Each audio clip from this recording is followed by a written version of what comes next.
Hello বন্ধুরা, বেশ কয়েকদিন আগে আমি এবং আমার ফ্যামিলির সবাই মিলে চলে গিয়েছিলাম নবদ্বীপ ভ্রমণে।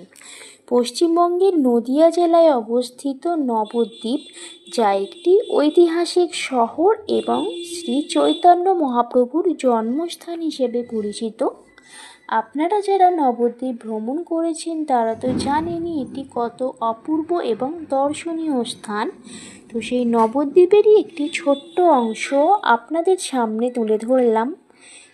তো বন্ধুরা, এটি হচ্ছে নবদ্বীপের জল মন্দির। এর আরও একটি নাম আছে, তা হলো শ্রী চৈতন্য সারস্বত মঠ।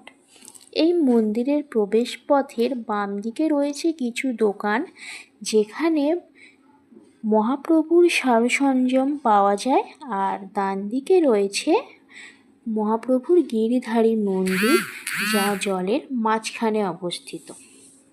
সামনে যে আবাসিকটি দেখছেন, যা ভক্তদের জন্য তৈরি করা হয়েছে, এটা দেখতে অপূর্ব সুন্দর লাগছিল।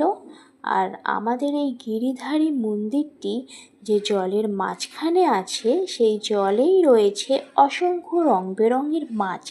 সেই মাছগুলোকে এখানে আসা ভক্তরা বিভিন্ন রকমের খাবার খাইয়ে থাকেন।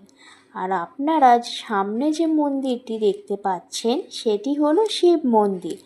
আপনাদের এই মহাদেবের দর্শন করতে হলে সকাল 10টা থেকে 1টার মধ্যে চলে আসতে হবে।